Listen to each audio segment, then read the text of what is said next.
Welcome back, students. So today we are going to start logarithm.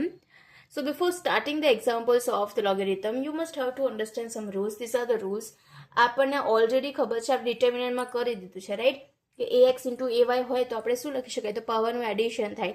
Division હોય તો પાવરનું subtraction થાય, right? સો આના ઇઝ ઇક્વલ ટુ આપણે આ લખી શકીએ છે. આ ઓલરેડી આપણને ખબર છે, એકવાર ખાલી જોઈ લો. હવે તો મેઇન થિંગ શું આવશે? Exponential form. So exponential form કોને કહેવાય? તો આને કહેવાય એક્સપોનેન્શિયલ ફોર્મ. એટલે કે a raised to x is equal to y.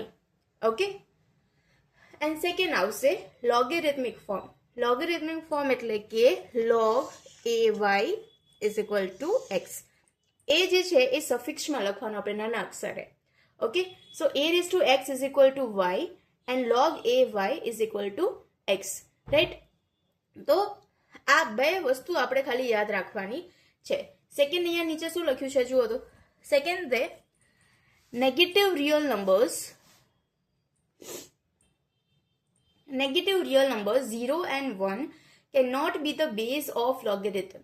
Okay, એટલે કે જે નેગેટિવ રિયલ નંબર્સ છે, રાઈટ? 0 અને નેગેટિવ રિયલ નંબર હોય એટલે કે -2 -3 એવી માઇનસ વાળા નંબર્સ હોય, 0 હોય કાં તો 1 હોય, એ લોગનો બેઝ ના હોય શકે. લોગનો બેઝ કોણ છે? એ.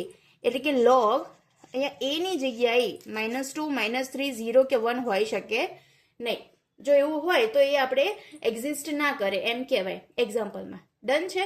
સો ધીસ આર આ બે ફોર્મ્યુલા ખાલી તમારે યાદ રાખવાની છે કે એક્સપોનેન્શિયલ ફોર્મ એટલે શું આવશે? તો a raised to x is equal to y અને લોગેરિથમિક ફોર્મ એટલે શું આવશે? log ay is equal to x. Done? ચલો નેક્સ્ટ આપણે એક્ઝામ્પલ્સ જોઈએ. ચલો નાઉ લેટ સી એક્ઝામ્પલ નંબર 44. એમાં શું કીધું છે? Convert exponential form into logarithmic form. એટલે કે એક્સપોનેન્શિયલ ફોર્મ આપણને આપેલું છે, એમાંથી આપણે કયા ફોર્મમાં કન્વર્ટ કરવાનું? લોગ વાળા ફોર્મમાં કન્વર્ટ કરવાનું છે. શું આ બધા ક્વેશ્ચન છે? આ જે છે એને આપણે લોગ વાળા ફોર્મમાં કન્વર્ટ કરવાનું. તો સૌથી પહેલા જો આપણે સ્ટેપ બાય સ્ટેપ જોઈએ તો અહીંયા જુઓ, એ કોને કહેવાય? તો જે અહીંયા જે સ્ટાર્ટ થાય, રાઈટ, એને એ કહેવાય. તો અહીંયા એ કેટલા છે? 3. એક્સ કેટલા છે? એક્સ એટલે કે એની પાવર. તો એક્સ કેટલા છે? 4. વાય કેટલા છે? ઇઝ ઇક્વલ ટુ નો રાઈટ હેન્ડ સાઈડમાં લખેલું હોય એને આપણે કહેવાય વાય. તો વાય કેટલા છે? 81. તો બસ એ એક્સ અને વાય ત્રણેયની વેલ્યુ મળી ગઈ. તો ત્રણેયની વેલ્યુ આપણે આની અંદર મૂકી દઈએ તો જવાબ શું આવે તમારો? આન્સર આવશે log 381 is equal to 4. બરાબર? આપણે ખાલી એ એક્સ અને વાયની કિંમત મૂકવાની છે. હવે આ ના યાદ રહે તો શોર્ટકટમાં કઈ રીતે આને યાદ રાખવાનું? સિમ્પલ જુઓ, આનો આન્સર લખીએ 2 raised to 3 is equal to 8. હવે આને લોગ વાળા ફોર્મમાં ફેરવવાનું છે એટલે લોગ તો આવશે જ, રાઈટ? લોગ તો આવવાનો જ છે. હવે ઓલવેઝ એવું યાદ રાખવાનું કે જે બેઝ હોય, આ લેફ્ટ હેન્ડ સાઈડમાં જે બેઝ હોય એ લોગના સફિક્સમાં આવશે. અહીંયા 2 છે તો 2, બરાબર? અને આ બંનેનું ઇન્ટરચેન્જ થશે 3 અને x. એની જે પાવર હોય એ અહીંયા જતી રહે, 8 અહીંયા આવી જાય. ક્લિયર છે? અગેન એકવાર ફરીથી જોઈ લો. લોગ તો લખવાનું જ, જે બેઝ છે એ અહીંયા 2 માં ગતો રહ્યો અને આ બંનેનું છે એટલે કે log 2 8 is equal to 3. બરાબરની opposite સાઈડમાં કોણ આવે? પાવર. બરાબરની ઓપોઝિટ સાઈડમાં કોણ આવશે? પાવર. ચલો આનું જોઈએ. આમાં શું આવે? લોગ તો આવશે જ. નીચે કોણ આવશે? 9. પછી અહીંયા 1 is equal to 0. Clear? Power હોય એ બરાબરની રાઈટ હેન્ડ સાઈડમાં લખવાની. આનું જોઈએ તો શું થાય? log 9 27 is equal to 3/2. ખબર પડે છે સ્ટુડન્ટ્સ? એકવાર ફરીથી જોઈ લો. ચલો લોગ તો આપણે લખવાનું જ છે. જે બેઝ છે 10 એ નીચે આવી જશે, બરાબર? બરાબરની ઓપોઝિટ સાઈડમાં છે એની જોડે આવી જશે અને બરાબર શું આવી જશે? -2 આવડશે. આનું શું થાય? log 16.5 is equal to -1/4. ખબર પડી ગઈ? log 16.05 is equal to -1/4. Power હોય is equal to right hand સાઈડમાં જતી રહે. આનું શું થાય? ચલો log -2 -8 is equal to 3. હવે આગળ આપણે કીધું હતું, રાઈટ? આગળ શું કીધું હતું? કે જે લોગ હોય, રાઈટ, એનો નેગેટિવ નંબર 0 કે 1 એના બેઝ હોઈ શકે નહીં. લોગનો બેઝ નેગેટિવ નંબર હોઈ શકે નહીં. 0 પણ ના હોઈ શકે ને 1 પણ ના હોઈ શકે, રાઈટ? તો અહીંયા તો નેગેટિવ નંબર આવી ગયો. તો આના બરાબર આ લખો, વિચ ઇઝ રોંગ. તો આનો આન્સર શું આવે? 7th ના આન્સર આવશે logarithmic form does not exist.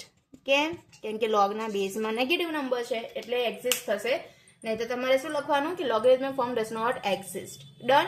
ચલો again, log base a 1 is equal to 0 આવડશે. Log 6 1/1296 is equal to -4. આમાં શું થશે?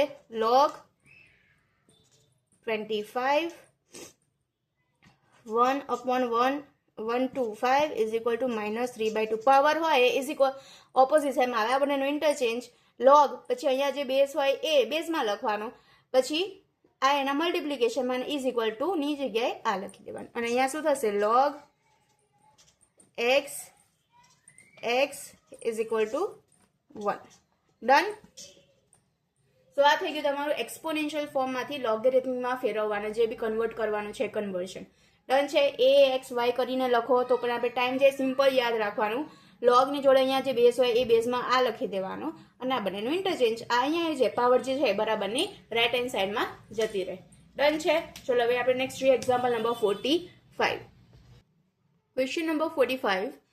Now here convert logarithmic form into exponential form. એટલે કે log વાળું તમને આપેલું છે એમાંથી આપણે a raised to x is equal to y વાળું ફોર્મમાં કન્વર્ટ કરવાનું છે. સિમ્પલ આપણે ઇન્ટરચેન્જ કરી દેવાનું. તો આ log વાળું ફોર્મ છે એમાંથી a raised to x is equal to y માં કઈ રીતે કન્વર્ટ કરતા આપણે સ્ટેપ બાય સ્ટેપ જઈએ. તો a બરાબર કેટલા થાય? તો a ચલો આ log નો જે બેઝ છે એ a થઈ ગયો બરાબર. y એટલે 32 અને x એટલે 5. કઈ રીતે લખ્યા? આના પરથી લખ્યા. ઓકે, આ બંનેને કમ્પેર કરીને લખ્યા. રાઈટ. તો a raised to x is equal to y લખવું હોય તો શું થાય? તો આમાં આન્સર શું આવે? a એટલે 2, x એટલે 5 અને y એટલે 32. તો આ થઈ ગયો તમારો answer. 2 raised to 5 is equal to 32. Right. હવે શોર્ટમાં કઈ રીતે યાદ રાખવાનું? સિમ્પલ છે. જો લોગમાંથી એક્સપોનેન્શિયલમાં આપણે કન્વર્ટ કરવું હોય તો આ રીતે સ્ટેપ બાય સ્ટેપ પણ જઈ શકો છો. આ બે વસ્તુ ખાલી તમે યાદ રાખી લો એટલે આના પરથી a x ને y ની વેલ્યુ ફાઇન્ડ આઉટ કરી દો અને પછી એને કમ્પેરિઝન કરીને લખી દેવાનું. ઓકે. અધરવાઇઝ આપણે લખવું હોય તો શું થાય? આ જે બેઝ આપેલો છે ને બેઝ અને આ જે છે એ યાદ રાખવાનું. ક્યાં જશે? પાવરમાં જશે. ક્યાં જશે? પાવરમાં. તો 5 raised to 3 is equal to 125. આ raised to પાવર અને બરાબર અહીંયા જે હોય એ લખી દેવાનું. અહીંયા શું થશે? ચલો આ એક્ઝામ્પલ પછી કરીએ. અહીંયા શું થશે? આ બેઝ છે તો બેઝ 4/3 પાવરમાં કોણ જશે? -2. આન્સર શું આવશે? 9/16. ક્લિયર? બેઝ 10 પાવરમાં કોણ જશે? -3. આન્સર શું આવશે? 0.0001. ડન. બેઝ 5 પાવરમાં કોણ જશે? આ. બરાબર ને? તો 1/3 ઇઝ ઇક્વલ ટુ 3/5. ખબર પડી ગઈ? હવે આમાં જુઓ, આમાં આન્સર શું આવશે? બેઝ શું છે? 12. પાવરમાં કોણ જશે? 2. આન્સર શું આવશે? 1/144.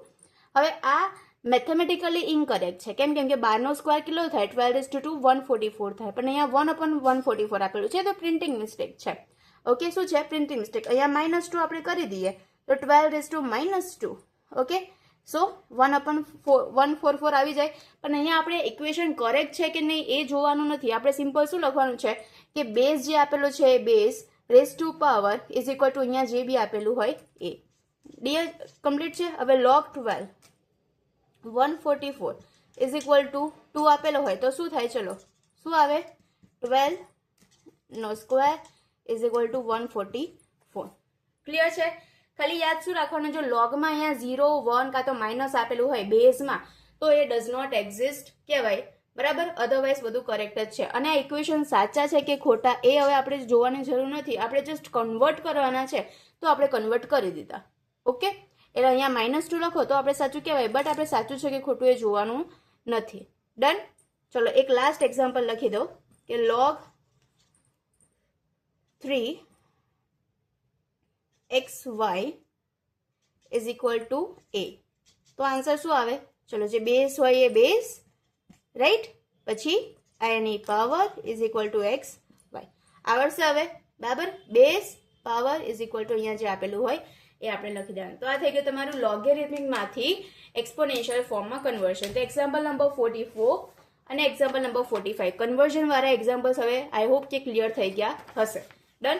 શોર્ટકટ કઈ રીતે યાદ રાખવાનું છે પ્રેક્ટિસ કરશો એટલે ખબર પડી જશે. અધરવાઇઝ આ બે ફોર્મ્યુલા યાદ રાખી લો. a x અને y ની કિંમત ખબર પડી જાય એટલે પછી આપણે ખાલી વેલ્યુ મૂકવાની રહે. જે મેથડ તમને ઇઝી લાગે એ પરથી તમે કરી શકો છો. પ્રેક્ટિસ કરજો એટલે ક્લિયરલી યાદ રહી જશે short method. Done. Now let's see example number 46. Example number 46. Now here find the value of x. 44 અને 45 માં આપણે કન્વર્ઝન જોઈ લીધું. હવે આમાં આપણે x ની વેલ્યુ શોધવાની છે કે અહીંયા જે x આપેલું છે એની વેલ્યુ કેટલી હશે. તો સૌથી પહેલા તો આ કયું ફોર્મ આપેલું છે? આ આપણને લોગેરિથમિક ફોર્મ આપેલું છે, બરાબર. તો લોગેરિથમમાંથી આપણે એક્સપોનેન્શિયલમાં કન્વર્ટ કરી દઈએ તો આપણને x ની વેલ્યુ મળી જાય. હવે લોગમાંથી એક્સપોનેન્શિયલમાં કઈ રીતે કન્વર્ટ કરવાનું આપણે આગળ 45 માં એક્ઝામ્પલ નંબર જોઈ લીધો, રાઈટ. અહીંયા જે આપેલું હોય a ઇઝ ઇક્વલ ટુ નો ઓપોઝિટ સાઈડમાં એની પાવર જાય અને આ એના ઓપોઝિટમાં જતા રહે. તો આની જગ્યાએ આપણે આવું લખી શકાય x⁵ ઇઝ ઇક્વલ ટુ 32, બરાબર. કઈ રીતે? તો આપણે આગળ એક્ઝામ્પલ નંબર 45 જોઈ લેજો. આપણને આવડે જ છે, આ બેઝ જતો રહે, આ એની પાવર થઈ જાય, ના એના ઇઝ ઇક્વલ ટુમાં આવી જાય, બરાબર. હવે ચલો 32 એ કોઈની 5 ઘાત છે તો 2⁵ લખાય. 2 × 2 × 2 5 વાર કરીએ તો આન્સર શું આવી જાય? 32. તો x ની જગ્યાએ શું આવી ગયું? 2. તો આપણે શું લખી શકાય? x is equal two 2. એક જ સ્ટેપનું એક્ઝામ્પલ છે, કંઈ નથી. ચલો સૌથી પહેલા અગેન આને એક્સપોનેન્શિયલમાં લખો તો x⁵ બરાબર 32 લખાય, રાઈટ. એ કઈ formula? a⁵x is equal two y પરથી, બરાબર. તો થઈ જાય. તો x² બરાબર કેટલા છે? 32. ડન.